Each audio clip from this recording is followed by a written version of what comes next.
What's up, everyone? I'm Luke, And I'm Max. and welcome to Upside Down Thoughts, a NASCAR podcast. Welcome to episode one, the Daytona 500 recap.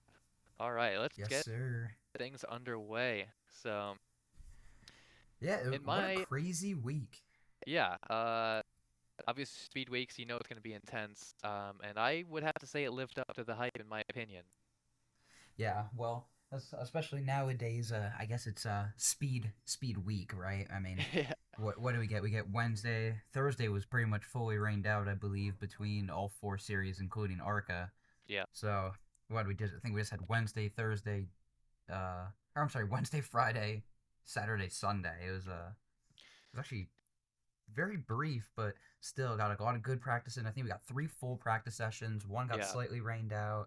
Got a great qualifying in Wednesday night. Got both the duels in Thursday night, which we'll get to, and then obviously the race Sunday night, which uh you notice I say night, but of course you can't not have rain on Daytona 500 yeah, of weekend, course. right?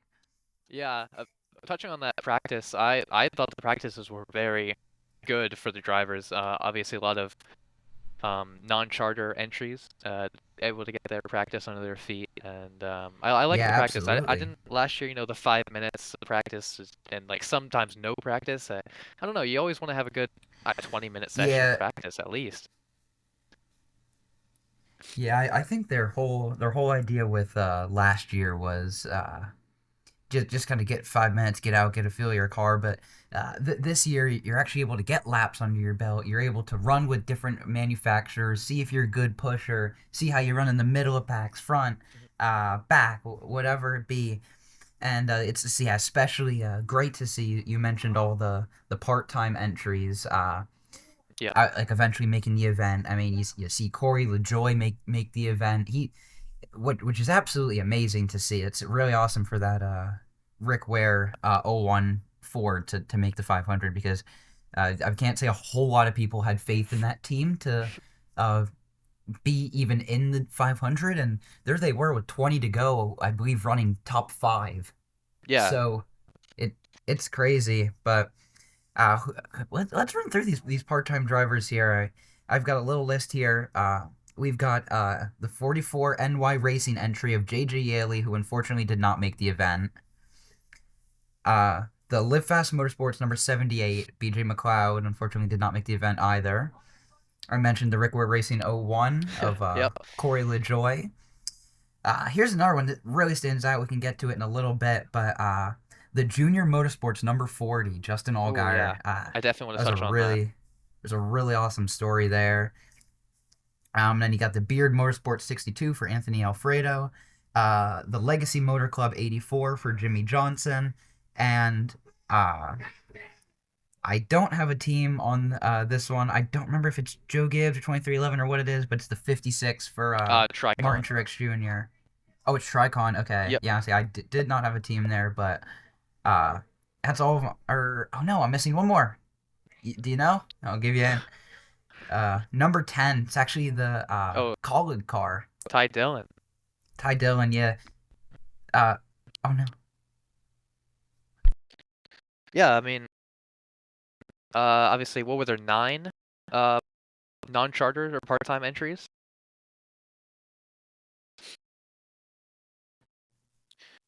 Yeah, so I think there were nine non-charters, part-time entries there, ending up with Ty Dillon as the last one.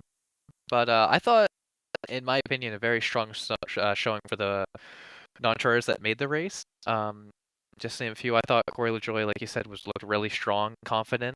Obviously in the Rick Ware, not too much speed, but when it comes to Tony, I got to give him a little Always bit of finds his credit. way up there. Yeah, He always I mean, finds his way he's up. very good at drafting tracks. Yeah, he looked very confident. I think, on the outside lane, he was very good pusher. I don't know if he could take pushes that well, but I saw him pushing a lot, which is a good sign. Yeah, the only problem with that car, he was a little slow by himself. He really doesn't have that great engine, so he was lagging up the outside line as we're watching the Daytona, the 500 towards the end of the race. But other than that, it was full on great performance by that Mhm. '01 car. And that we're talking briefly about these part time guys, but Why not start with Wednesday's practice? At the top of the board, Denny Hamlin, Bubba Wallace, Ty Gibbs, John Hunter Nemechek, Riley Herbst. You got all these guys, and what do you notice about all these guys? Well, they're Toyotas. Toyotas being fast at Daytona, that's not supposed to happen. Yeah. Um, I thought they were handling in a straight line incredibly well together. Like, no matter who was pushing who, they all looked super confident. And I mean, obviously saw with ending up Chase Briscoe getting the pole, but I mean, they looked incredibly fast. Yeah, and I could go even further down this list, and just in the top 20 alone, you got Eric Jones, Christopher Bell. That's almost all your Toyotas just in the top 20 of Wednesday's practice. Yeah. That's just a phenomenal speed out of your Toyotas there. I mean, they setting their first pole in Daytona history for Toyota this year with Chase Briscoe is just absolutely amazing there on speed. And it's quite the difference from last year wrecking while being by yourself at Talladega. It's a very different super speedway approach, but whatever they're doing, it's working for them because Yeah. all these cars they got 10 plus laps on them, and they're putting up these absolutely phenomenal laps. This is only on Wednesday. I think what helped them with confidence is how many cars, Toyotas they actually had in the field, the most Toyotas on the field at a time in any race. I mean, you saw kind of we'll get into it, but towards the end of the race, I mean the top 10 was I mean half of them were Toyotas. It was interesting to see. I mean they were up there. Yeah, it really was. And to be honest, as a Chevy fan, it's not when you see all those Toyotas marching to the front at the end of the race, you're like, oh, here we go again.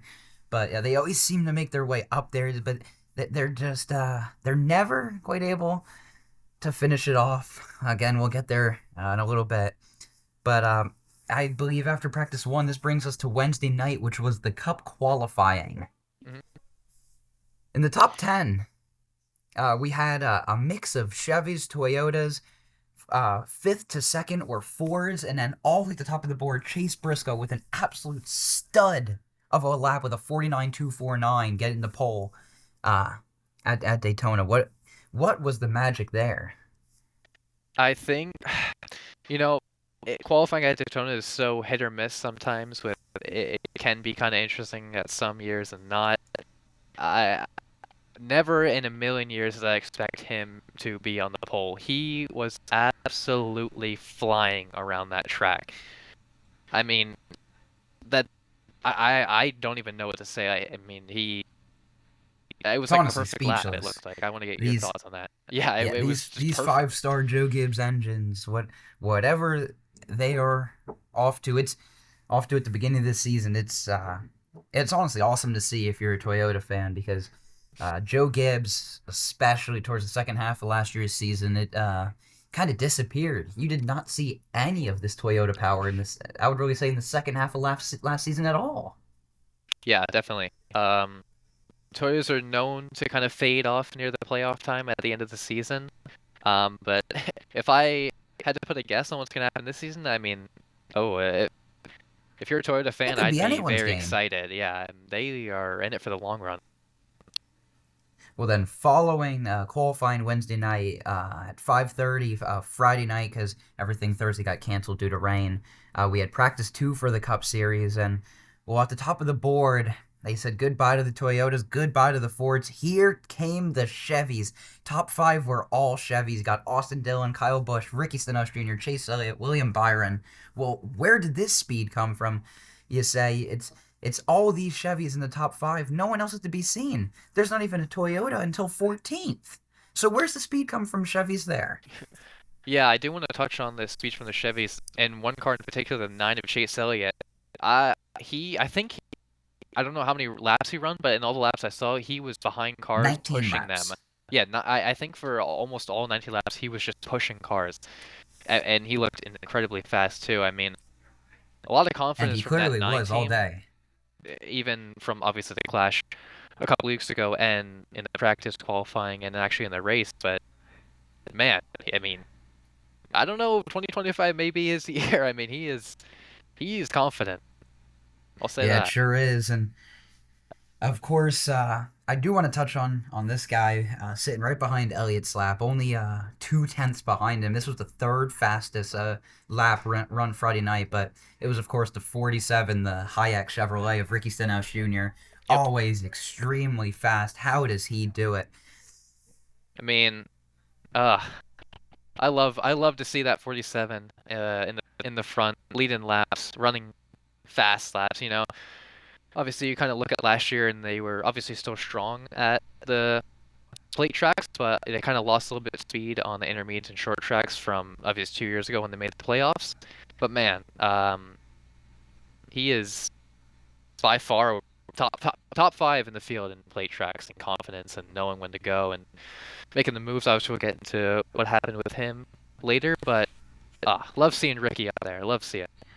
I've got to agree with you there. And of course, something I always notice with that 47, I've been noticing more and more the last few years, especially since 23 with Mike Kelly at crew chief behind the helm of that 47 team, that this team, they are okay with qualifying bad, if that makes any sense.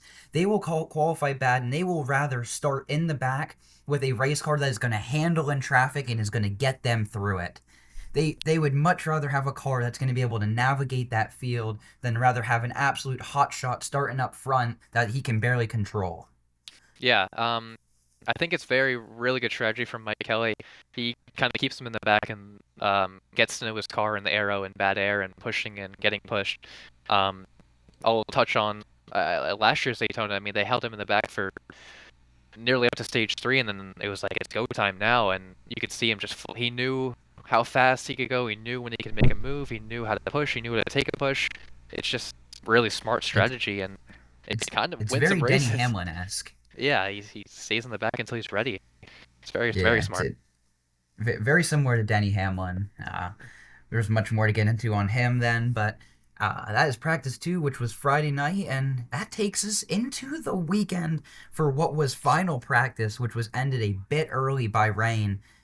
But there's a certain manufacturer, the one that hasn't been at the top yet for practice. Of course, it's the Fords. In your practice, you've got Zane Smith, Chris Buescher, Ryan Preece, Cole Custer, and Brad Keselowski running these absolute hot shots of laps. Yeah. Cole Custer I want to touch on particularly. Obviously, Xfinity driver the past 3 seasons. Um, and obviously he was in Cup in that 2022 season for the 41. And I didn't really know what he was going to be like jumping back into that Cup car, but he looked right back where he once was, strong, confident, and pushing really well. Obviously, Fords can push the easiest, but I mean he looked confident. So Of props course, to him. confidence, that's the biggest word there, especially for Cole Custer. Even though he spent a few years in the Xfinity Series, he is forever a Cup Series seasoned veteran, as he always will be, driving that Haas Tooling 41 that he did a few years back. I believe that was 21 back when he was in that car. Yep. And I'm also going to touch on the fastest in practice, on Saturday's practice, was Brad Keselowski, who previously Thursday night was totaled in his duel.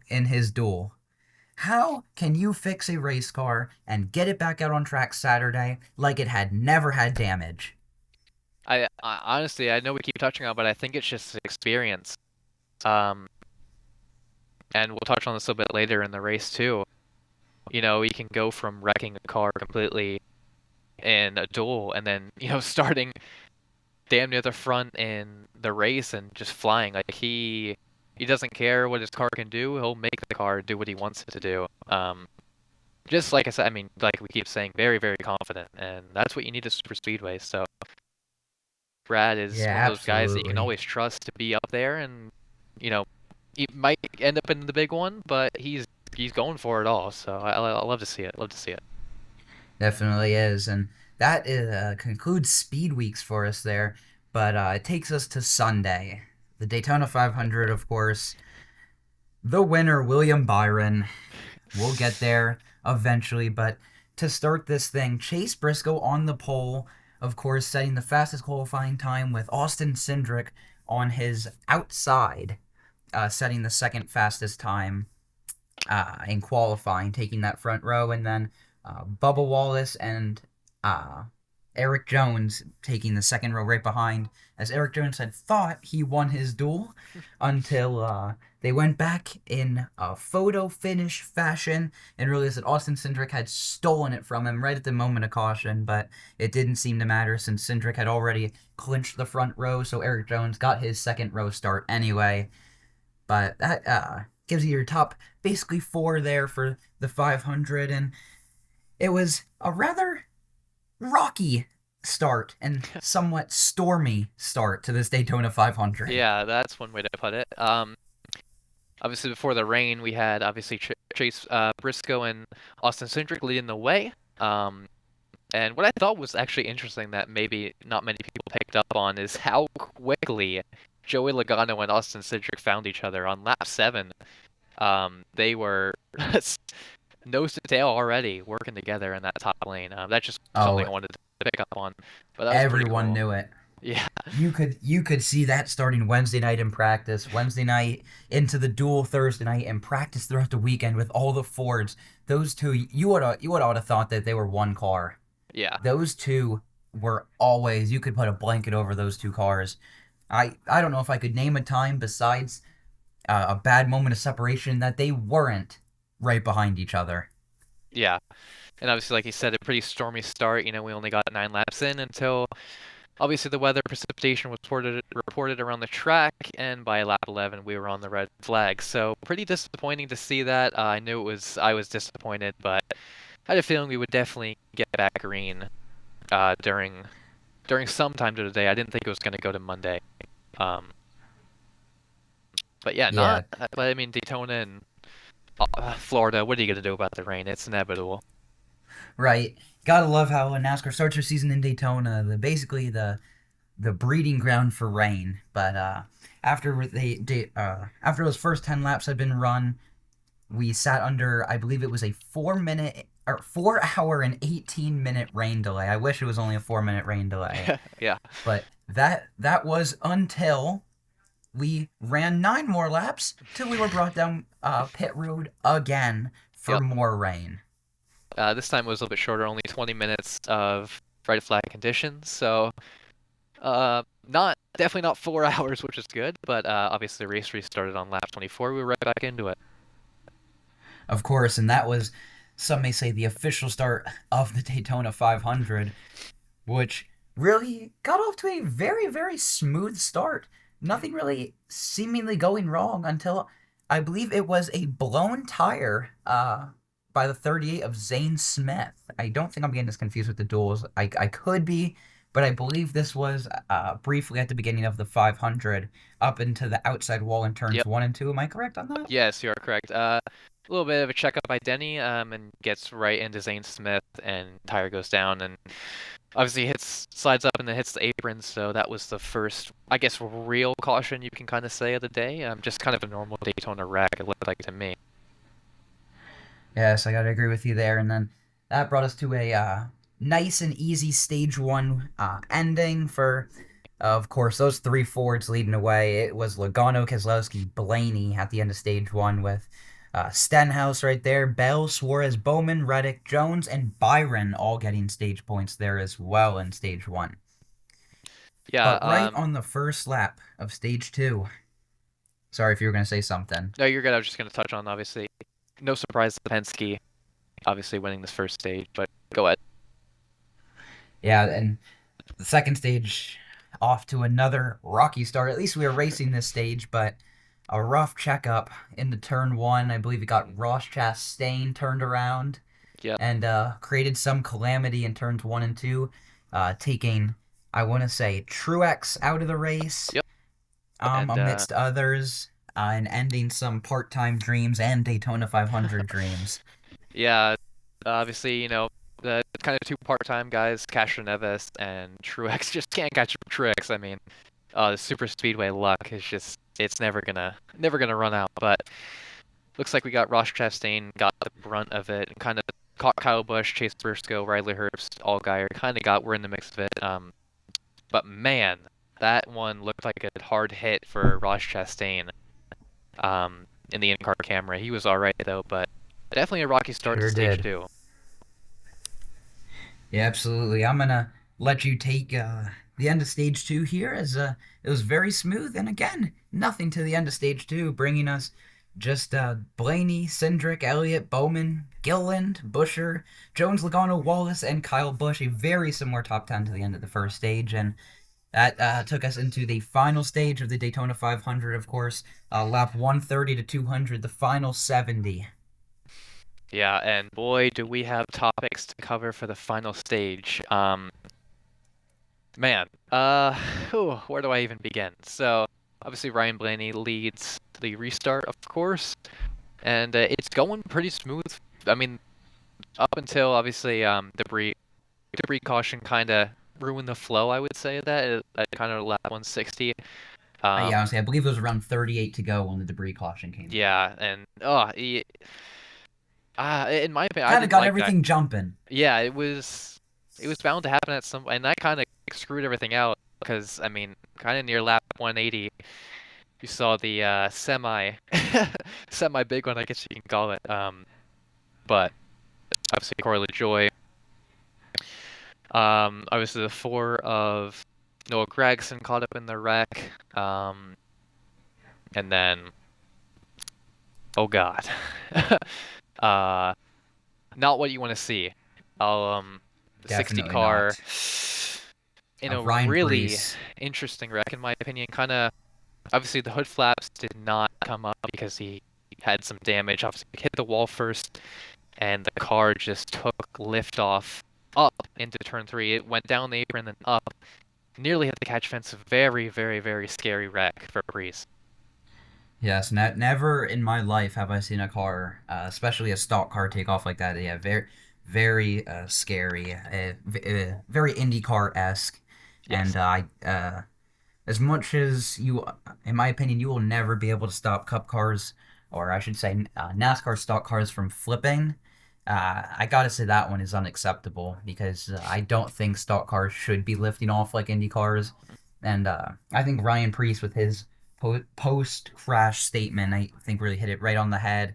That he was lucky to walk away, but sooner than later, someone isn't going to walk away from one of these, and it's going to be a much more serious topic when you're this driver isn't climbing from the car for a good 30, 40 minutes and really panic and uh, like possibly a regret starts to set in with fans and even NASCAR officials Mhm. following that wreck. It's just a very, very scary incident. Yeah, and obviously Ryan Preece is obviously one of the toughest guys on the track. He's been known to be in these kind of situations with these hard wrecks, but that one is unacceptable. I've never seen a stock car flip like that. It's just shouldn't happen. But we will move on, Yeah, obviously, to absolutely the agree. restart afterwards. And we Of got course, overtime. Let it yep, be overtime.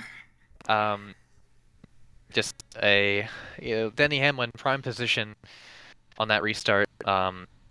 You saw Austin Cindric make a Managed to interesting, drop down. yeah, drop down, bit of a self clear, but and then Definitely. we saw kind of Riley Herbst get involved in a little bit of a checkup, little hit because of it, but he saved it. We stayed green, thankfully. A great save by him, and then obviously out of turn two into the backstretch. The 41 had the run, made the right move, went three wide. Hamlin went as far down to crowd Cindric as he could, and the 41 just kept Continued to coming crowd. down and just took out Hamlin and took out, I mean, everyone behind him. And I Bringing understand the move, but we got to get to the finish line. We got to get out of turn four, and obviously William Byron squeaked. So I'll let you touch on that one. Yeah, just as Denny had said in his post race interview, you gotta get off of turn four, which they did not do, as they did not even get into turn three. But sneaking by on the high side, someone that did not care what Denny Hamlin had to say was the 24 of William Byron, going back to back in the Daytona 500. It's great to see for him. It's awesome to see that 24 back in victory lane. Of course, the Jeff Gordon 24. as he had had some very, very close calls throughout the day, nearly getting swiped by Chris Bell on the Ryan Preece accident, of course, and then nearly getting swiped by, I believe it was, I Did can't Bell remember who it almost hit was it? that I got, think, or no, I'm not sure. He almost got caught up in the Priest wreck as well. Managed to avoid that one too. yeah, I believe so. Um, but man, I didn't realize it was as close as I thought with him squeaking by. Hamlin almost collected him up. I think Reddick and William Byron were the ones that squeaked by the most, and then just before we touch on the little final recap, Jimmy Johnson with a third place podium Third finish. place. Love to see it. I didn't Absolutely realize awesome for that that part-time car. until the post-race interviews, but man, that is awesome to see. Yeah, absolutely. And there's not much more to touch on that note. Yeah, I just want to go over a few of the standings. Obviously, the 40 car of Justin Allgaier with the top 10 finish, unbelievable day from him. Didn't see him too much near the top 10, but he was there when it mattered. Um, Chase Briscoe with the top 5, looking very confident, strong in that 19. I'm very excited for him moving forward. And yeah, I mean, that's pretty much all that I have for the race. Anything else you want to add? For recap, before we close up here?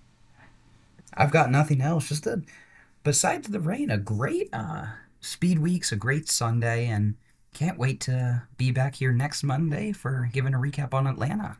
Yeah. So obviously, that was the Daytona 500 recap, the first episode in the Upside Down Thoughts podcast. We hope you guys had a great time listening, and hope you guys tune in next weekend for Atlanta. See you guys.